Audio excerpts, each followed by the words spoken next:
Recording in progress.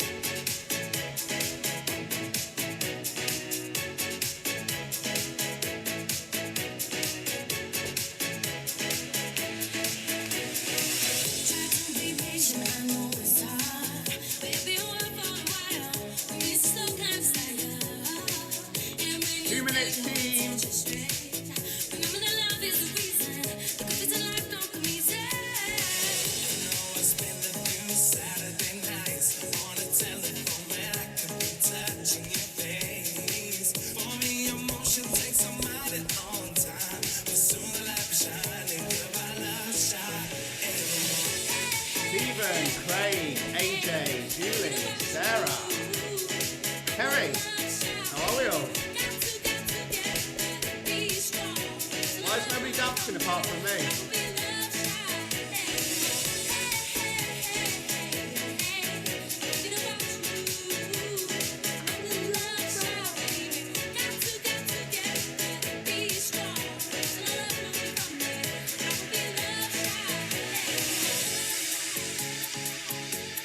Right, team, let's crack on. I have no idea why people think I'm gay. It really, really melts my head. Anyway, on to today's training. I'll tell you a little story, actually. Sarah, I've not had any monsters. I'm going to do a training about caffeine because I've proper been researching it.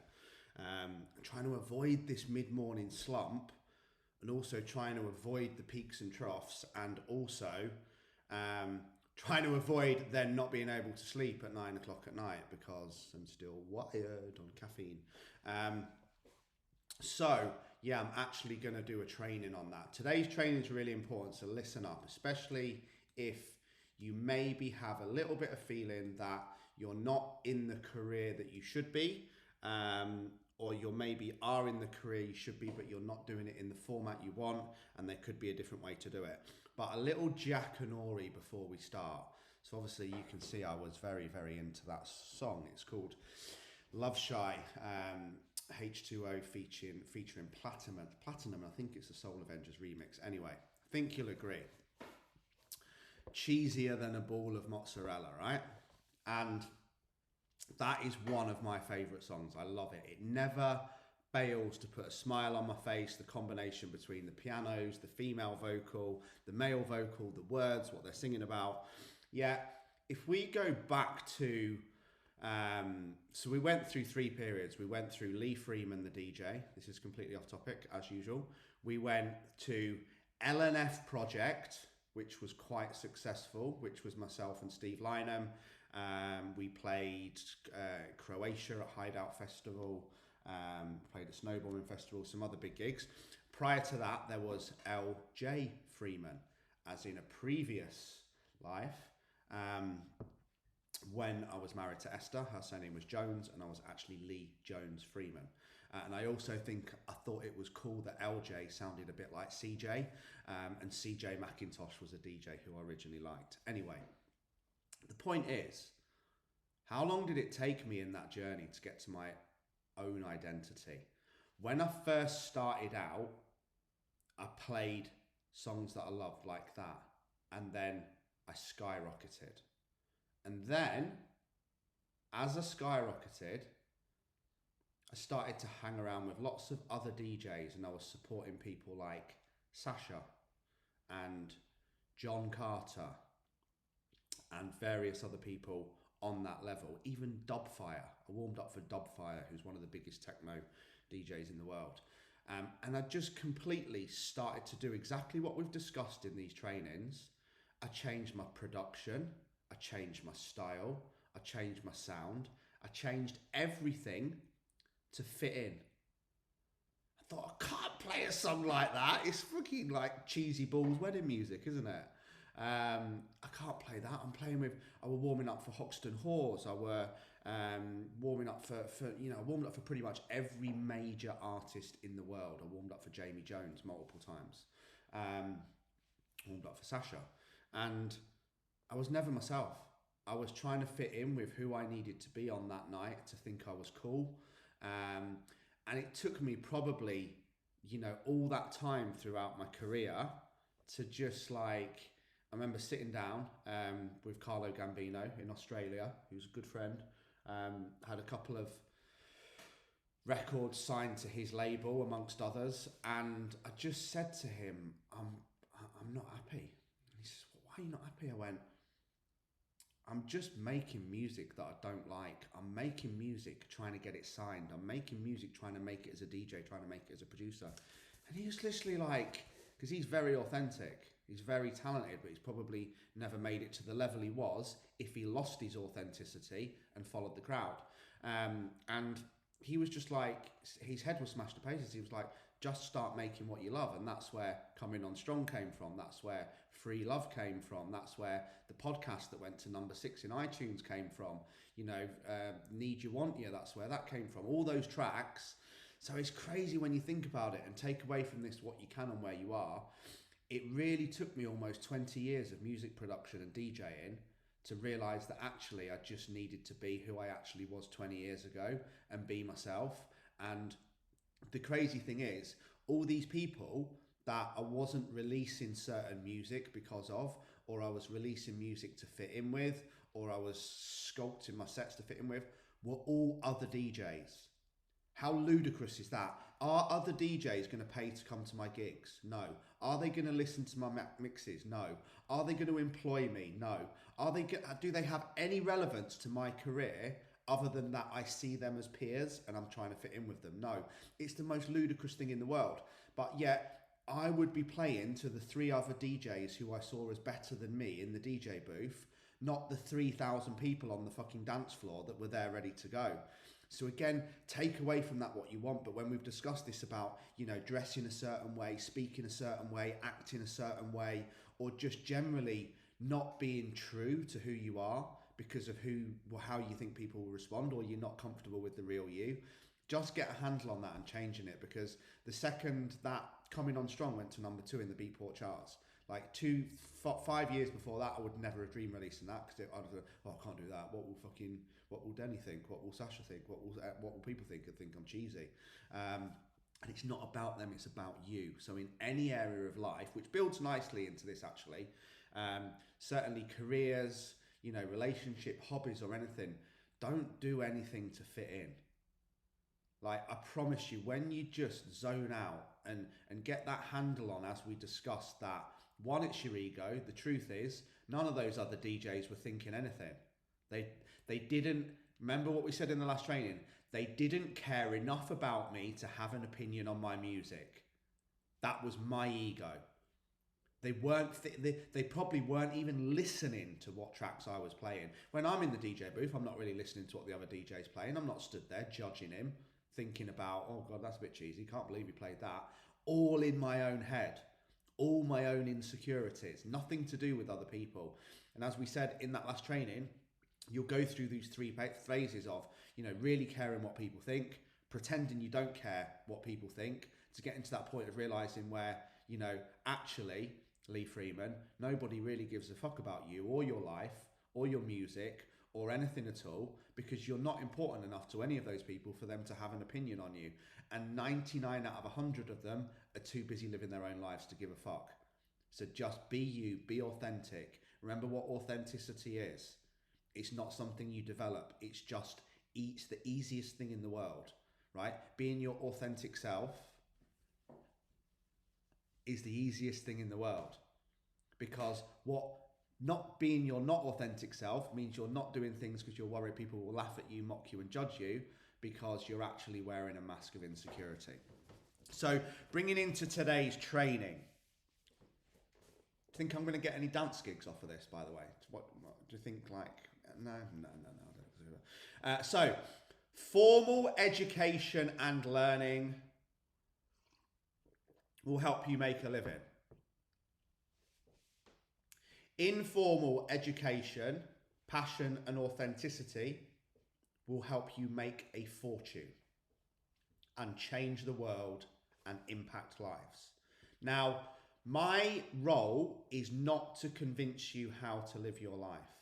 My role is not to convince you how your relationship should be. My role is not to convince you whether you should be self-employed or employed, career, build a business, whether you should be big, fit and ripped, whether you should run marathons or whether you should be big, fat and lonely and never move off the couch or anything in between.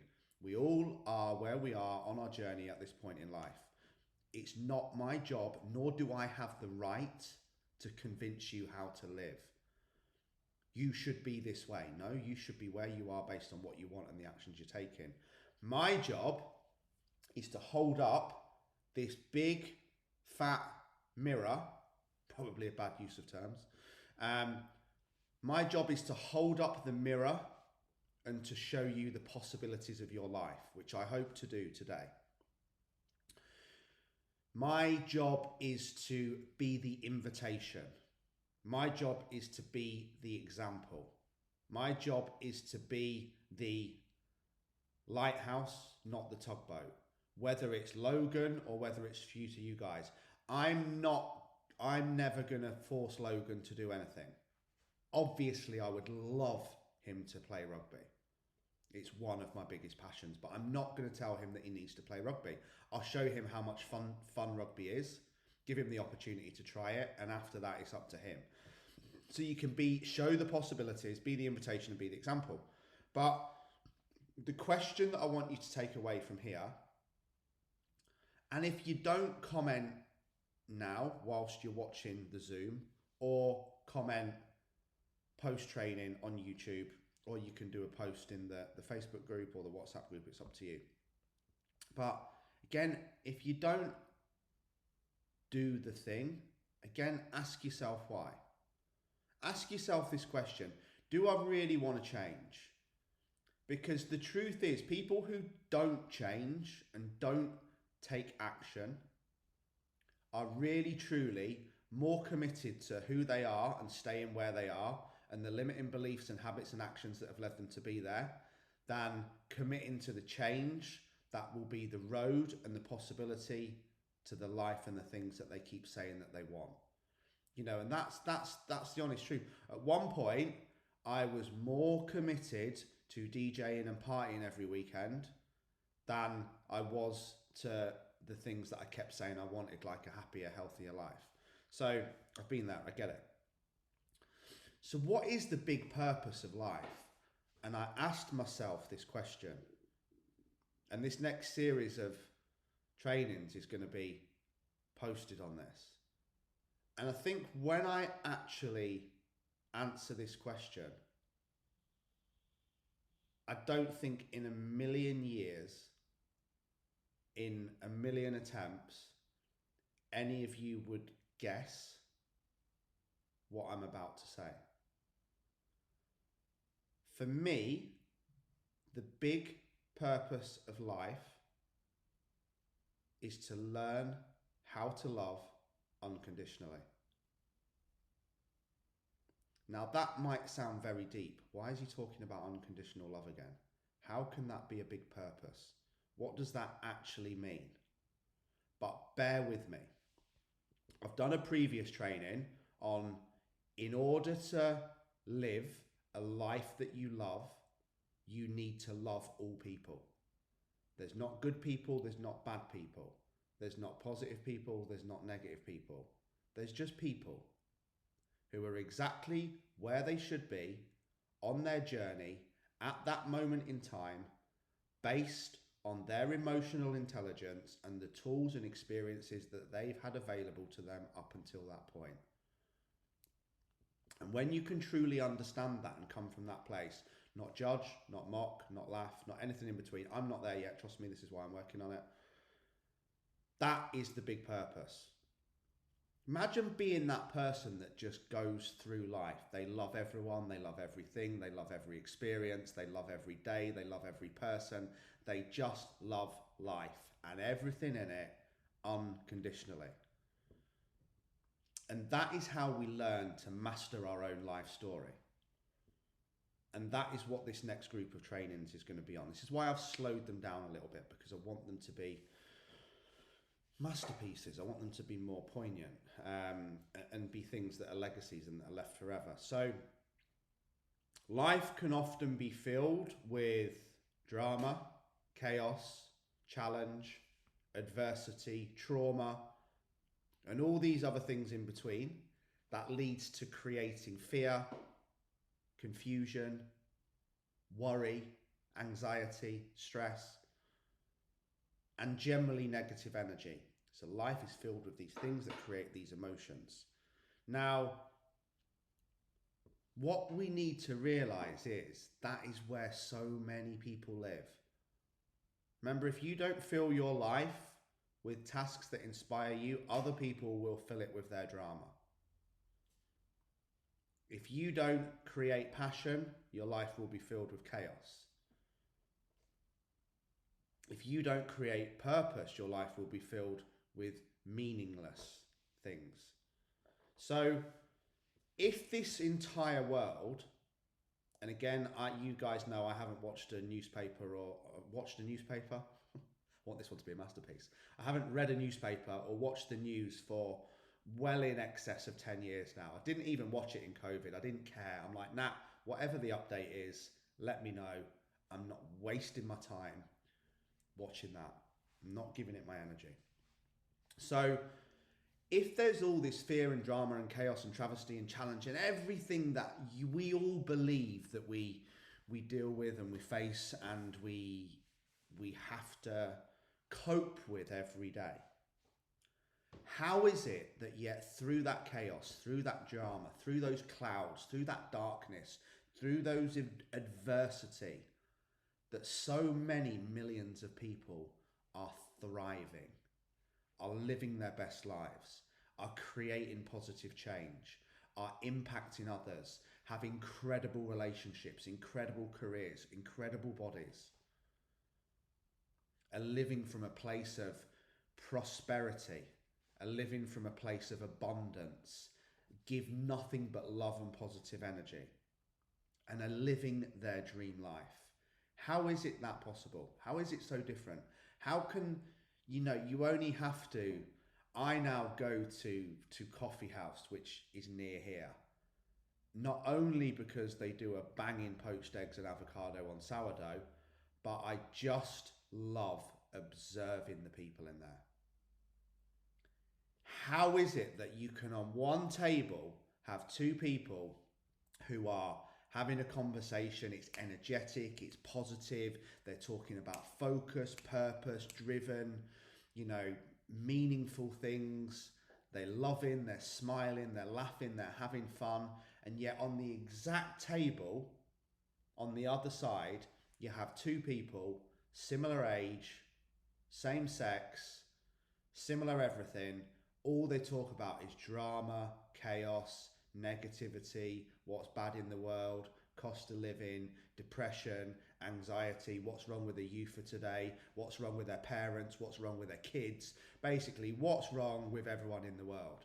Drill down this mindset of we're putting the world to rights because what we believe is right, and anything that doesn't fit in with our pictures is obviously wrong, which is where the phrase will come from, putting the world to rights. So how can that be? How can one person be, and it's not all about money, but how can one person be a multi-millionaire with an incredible relationship with all three of his kids and his wife, in a career that he loves, with an incredible physique, and the next person on the other side is 4 stone overweight, in a dead-end job or unemployed, living a life that they hate, in a toxic relationship with very poor energy, battling depression, anxiety and everything in between? How can that be? How can those two people that have the same start in life be so different? Because I don't want you to be that person. I want you to be that person. And that's what I'm here to do. I want it all for you.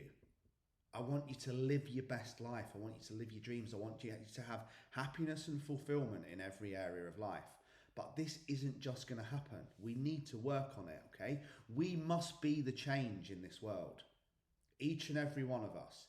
Life isn't just going to change. We must be the change. Now, that means us not being a spectator. That means us not being outside looking in. This means getting in the river. This means getting dirty. This means getting nitty gritty. This means getting down to the root of why you do the things you do and why they behave the way you do it and everything in between. And realizing that it's not a straight line. You're not just going to listen to this video and get on top of it. It's a constant work and journey. People who are winning have worked at winning for a very long time. That's why they're winning. But I'm becoming fascinated now by each and every one of you becoming the hero of your own lives. Like when I look at people like, I know Sarah's watching now, but Sarah, Mark, Julie, Stephen, you know, Jan, and everyone else, Gordon, Luke, all the team, right? And I see the change that's been able to happen in them. I'm fascinated by it. And I'm fascinated about how we can continue to improve this, because, you know, this is what I'm going to come on to today. And I don't know if any of you all have heard of the Japanese phrase ikigai, which is meaning for being, purpose for being alive, dependent on where you look. But you know, I've now understood that what started out as recovery from depression and suicide and anxiety and everything else has led to a life mission from the worst possible position. And now I'm obsessed with helping each and every one of you find yours. Yes, I'm still into the fitness, nutrition and the mindset, and that elite level of self-care is ultimately very important to you living your best life. But it's still only one more small part. And I'm obsessed with helping you find your mission, and I want to give you the voice, I want to give you the confidence, and I want to give you the tools that you need to start your own hero's journey. Because just the very fact that you are watching this and listening to me now, and if you are at this exact point, pause where the video is and comment listen on YouTube. So if you are listening now, I can see who's live here, so you can do it in the comments here if you want. And just comment listen. Because the very fact that you are listening means you want more, you deserve more, you're hungry for more, and you're ready to go out and get more. Because if you're not, you wouldn't be here. And this is why I want you on that hero's journey. Nothing will make, and I'm going to tell you some real home truths now about myself as well. Nothing will make me happier. And this is what I've only just realized. Nothing will make me happier than giving you some form of empowerment to do that. But I can't do it for you. As I said, I can just be the mirror, the example, and the light. So every single one of you can go on this hero's journey. Every single one of you can have everything that you want, whatever you need that to be, but you need to figure out what that is first. Okay, and I didn't get this. Has taken me 40 years. But, you know, what I want to do through this next series is to inspire you, to enlighten you, and empower you to a whole new level of living the life that you've always wanted. So I'm going to share the diagram quickly, because whatever you're doing right now in life, wherever you are, finding your purpose and your mission should be your number one priority. Just comment as well whilst you're watching this, after you've commented listen, just comment business if you have something within you that believes you would like to work for yourself. Something within you that believes you would like to run your own business. Maybe it's something that's never happened, but it's something that you would like to happen and that you've thought about it. Because I think I'm going to run a separate group of trainings entitled something along the lines of how to start your own business and work in true fulfillment even if you don't have any money. Probably a very big misconception is people that think they need a lot of money to start a business and work for themselves. They don't. You just need to know you want to do it, trust me. So if that is, I'm going to do a couple of polls as well. But if you're interested in that, let me know. Because that is leading into your purpose and your mission. And as I said, I'm very lucky that after 40 years I've found mine, and that is helping you, which is why I'm saying it. But I want to help you find your mission. I want to help you find your purpose. I want to help you create this new identity that means you can achieve anything you want. Because Ikigai is called the reason for being is the main way. Let me just try and share this. See if I can share my screen. There we go. Can you guys see that on the screen? So Ikigai is, and this builds into what we spoke about with the identity stuff as well. Okay, so we will create the mission and the focus, and then we need to create the new identity that matches with it and aligns, and also means that our actions match it. And then we're building back into the previous sessions of making sure that the heart aligns with the actions. You know, that it's not just a thinking goal, that it's a feeling goal. Stephen, I know you massively connected with Mondays when I said, you know, saying those things out loud and chanting them, that's when it becomes a feeling and a heart action, not just writing it down on a piece of paper and letting it disappear. So what we have here is, like, if you break it down, the middle bits aren't normally mentioned. So your ikigai normally is what you love, what you're good at, what you need, what the world needs, and what you can be paid for. So the what you love and what you're good at is the two things combined in that green area there. That's your passion. What you love and what the world needs is your mission. What you can be paid for is your vocation or your job or your career and your profession. And again, what you're good at is your passion and your profession combined. So I'll pop this in the group afterwards. Don't worry about scribbling it down. I'll pop it in both WhatsApp groups. But this is really, I believe, finding to me. So if I go through and I did a lot of things that I didn't love for a lot of times, but, you know, what do I love? Helping people, coaching, being center of attention. That's a fucking like one that people will never admit. You know, getting some significance, getting some validation, but getting it for the right reasons, for helping people, not because I've got abs or I've got money. So again, you know, what do I love? Well, that's now become my passion and my mission. My life's passion and mission is to help other people live the best lives they can. Well, what am I good at? Coaching, personal growth, mindset, development. What does the world need? Well, everyone needs help with all these things. And what can you be paid for? Coaching. So it's kind of created that. But one big thing that I believe that where people will struggle is just going away from a training like this and just looking at that ikigai thing. And this, you know, this comes into the mindset of the individual as well. Look at it, 5 minutes, oh, I don't know what it is, I can't find it, that's not going to work for me. And then they go back to living life. And, you know, a great story that, you know, it depends on where you're at and the mindset of the individual. So if I was to bring everybody into a room and say, right, you know, the next 12 months is about growth and contribution. I'm going to give each and every person the empowerment to start their own business and to make all of that money that's there, which might be £1 million, which would lead to the most fulfilling life ever. All you need to do is contribute and give value without expecting anything in return for 12 months. And you need to be here at 5 a.m. tomorrow morning, sharp, in my office to get the brief.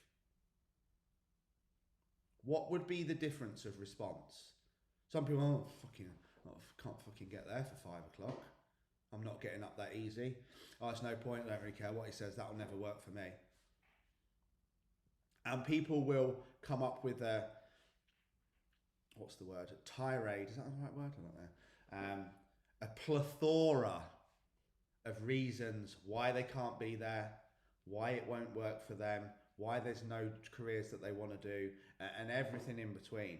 And a very small percentage, 1%, will say, this is the moment I've been waiting for.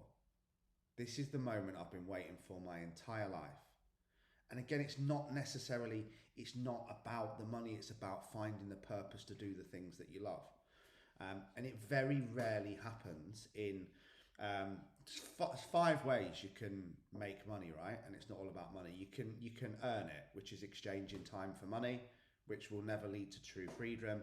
You can steal it, you can inherit it, you can win it, or you can make it. And really making it is the only way to do it, get it doing what you love, which means it's about mission, it's about purpose, and it's about fulfillment. So again, you know, most people will be in the exact same position in 12 months, but the one person that says, you know what, I'm happy to do that. I'm happy to get up at 6 o'clock every day and grow and contribute and give value once I've discovered what I love, will absolutely smash that task into the middle of next week. Now, what you'll see is, can't see the wall there, but you guys see again, and I'm always so honest, look about when I slipped back into it, right? I bought a canvas for my office of a James Bond Range Rover Defender and set that as a goal that I wanted that car. Don't get me wrong, I still love that car. But yesterday I smashed that canvas up and put it in the bin. I think, well, it's a bit aggressive, a bit of waste of money. It was about 30 quid that. Because again, I'd slipped back into the wrong reasons. I still want that car, but that car shouldn't be my driving reason. You know, I don't need anything material. And I'd slipped back into this, which is why I've done it. And, you know, it's switching your head to, I can get all these things that I want as a byproduct of doing the thing that I love and giving value. Does that make sense? So getting that car is going to keep me motivated probably for about a week, because internally, and the inner world and the outer world won't be connected. It's all about a car. It's meaningless. And now it's getting to that understanding point where a great conversation and a deeper love, which is why I discussed love and learning to love everything unconditionally, is worth so much more, which is why I'm excited for the Lake District and why it's so much different, why it's so different. That entire walk from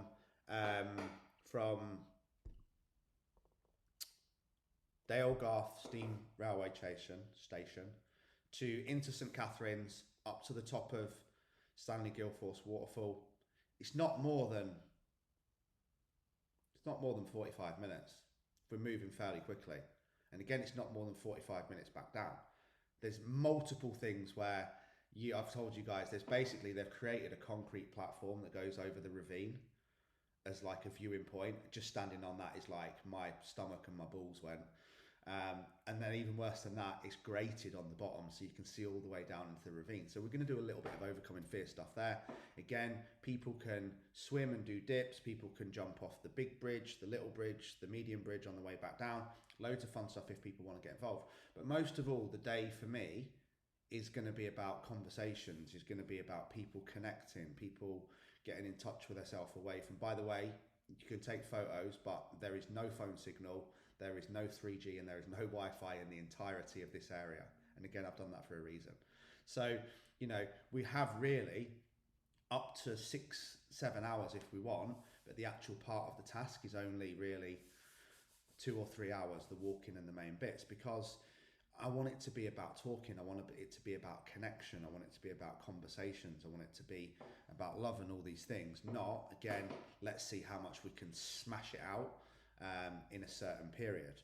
So, you know, this is where I'm at. And I think what you can take away from this is, until we really dig deep and find this meaning, find this purpose, find this mission, and know what it is we want and why we're moving towards it, then we're always going to feel a little bit lost. You know, the wheels are always going to feel a little bit out of alignment because your heart's not truly going to be in it. Now, again, it's not, you know, some people, there's millions and millions of people that do careers that will completely lead to this passion and this fulfillment and this mission. But again, you know, I believe many people, if they just start to open up and think outside of the box on that and think, what is it that I really want to do? And you might have to spend days, weeks, months working on this. But I think when you find it and then you develop a plan to work towards it, and you're doing something that becomes your ikigai, which becomes your reason for being, your purpose and your mission, then that, as well as the elite level of self-care and the health and the fitness and nutrition and everything in between, really is the key to living the happiest life. And when you are living the happiest life, that is when leads back to exactly what I said at the start, which is about learning to love unconditionally. And that is those people, when you see them, when they're just giving out positive energy, They're just giving out. They love everyone. They love everything. They're grateful for being alive. They're grateful just to be here. Every time you see them, they're smiling, they're laughing, they're happy. You're like, how do they live like that life? They have no stress. They just seem happy, happy, happy all the time, much like kids are. It's because they've found their thing. It's because they're just being their authentic self, living the life that they want, following their mission and their purpose.